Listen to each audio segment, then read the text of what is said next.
हे देवी गंगे, तुम देवगण की ईश्वरी हो। हे भगवती, तुम त्रिभुवन को ताड़ने वाली, विमल और तरल तरंगमयी तथा शंकर के मस्तक पर विहार करने वाली हो। हे माता, तुम्हारे चरण कमलों में मेरी मति लगी रहे। हे भागीरथी, तुम सब प्राणियों को सुख देती हो।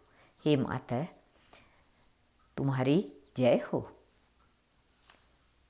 भूलोक में भगवती गंगा के अवतरण की एक विशेष कथा है। सूर्यवंश में जहाँ मर्यादा पुरुषोत्तम भगवान राम ने जन्म लिया था, उनके पूर्वज थे महाराज सगर। वे चक्रवर्ती सम्राट थे। उनकी केशिनी और सुमति नाम की 2 रानियाँ थीं। केशिनी के पुत्र का नाम असमंजस था और सुमति के 60,000 पुत्र थे। ये सभी उदंड और दुष्ट प्रकृति के थे। असमंजस के एक पुत्र का नाम अंशुमान था। यह अत्यंत धार्मिक एवं देव गुरु पूजक था।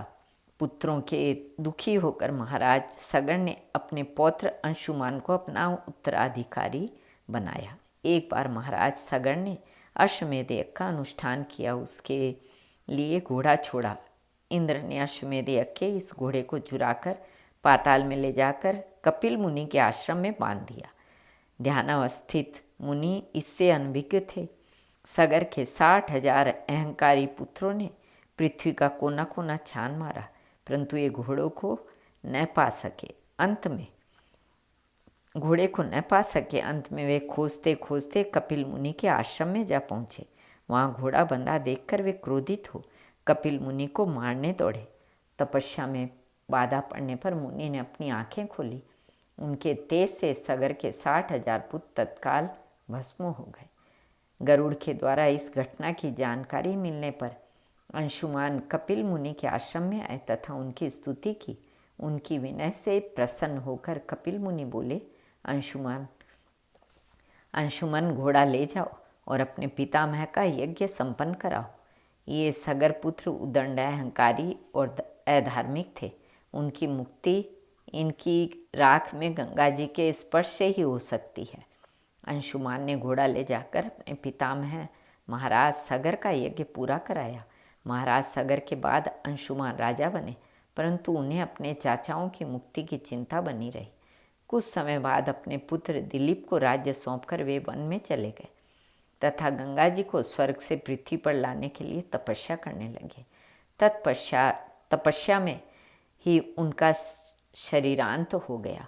महाराज दिलीप ने भी अपने पुत्र भगीरथ को राज्यभार देकर स्वयं पिता के मार्ग का अनुसरण किया, परंतु उन्हें भी पूर्ण सफलता नहीं मिली। उनका भी तपस्या में शरीरांत हो गया।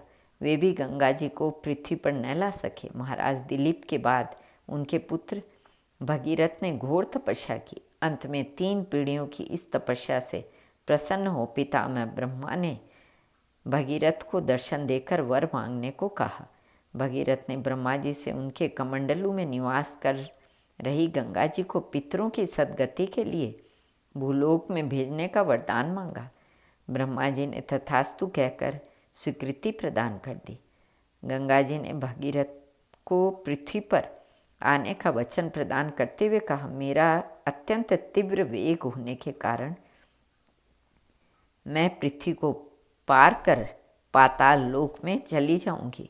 भगवान शिव जी ही मेरा वेग रोकने की शक्ति सामर्थ्य रखते हैं, अतः वेग रोकने के लिए पहले तुम उन्हें प्रसन्न करो। गंगा जी की आज्ञा से महाराज भगीरथ ने भगवान शिव को प्रसन्न करने के लिए घोर तप किया। उनके तप से प्रसन्न होकर भगवान शंकर ने गंगा जी के वेग को रोक लेने का भगीरथ को आश्वासन दिया। शिव जी से वरदान पाकर जब भगीरथ ने गंगा जी से मृत्युलोक में पदार्पण करने की प्रार्थना की तो गंगा जी ने अपने वेग से भगवान शिव को भी पाताल ले चलने का विचार किया। शिव जी ने गंगा के अभिप्राय को समझ लिया। अतएव जब गंगा जी अत्यंत प्रबल वेग से उनके शरीर पर गिरने लगी तब शिव जी ने अपनी योग शक्ति से वेग को रोककर उन्हें जटाजूट में विलीन कर लिया। चिरकाल तक शिव जी वेग की शांति से निमित्त गंगा जी को जटाजूट में रोके रहे। पृथ्वी पर एक बूंद भी नहीं गिर सकी। इसी कारण गंगा का नाम हरमौली विहारिणी पड़ा। जटाजूट में ही गंगा विलय के दृश्य से व्याकुल होकर राजा भगीरथ से पुनः शिव स्तुति की। शिव जी प्रसन्न हो गए और उन्होंने अपनी एक जटा से गंगा को धारा रूप में प्रवाहित कर दिया।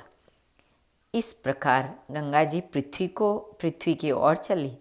जब आगे आगे राजा भगीरथ का रथ और पीछे पीछे गंगा जी थी, रास्ते में पड़ने वाले विशाल वृक्षों और पर्वतों को अपने प्रबल वेग से गंगा जी बहाकर ले जा रही थी। उसी मार्ग में उग्र तपा जन्नु मुनि का आश्रम था। वे यज्ञ कर रहे थे। उनके यज्ञ की संपूर्ण सामग्री कमंडलू दंड आदि गंगा की वेगवती धारा में बह चले। यह देख ऋषि ने गंगा का पान कर लिया।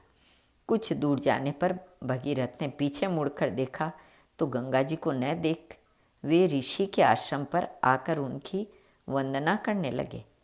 प्रसन्न हो ऋषि ने गंगा जी को अपनी पुत्री बनाकर दाहिने कान से निकाल दिया। इसलिए देवी गंगा जाह्नवी और जन्नु नंदिनी नाम से भी जानी जाती है।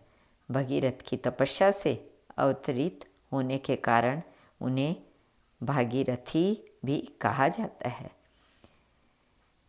इसके बाद भगवती भागीरथी गंगा जी मार्ग को हरा भरा एवं सस्य श्यामल करते हुए अनेक तीर्थों में होती हुई कपिल मुनि के आश्रम में पहुंची, जहां महाराज भगीरथ के 60,000 पूर्वज भस्म की ढेरी बने पड़े थे।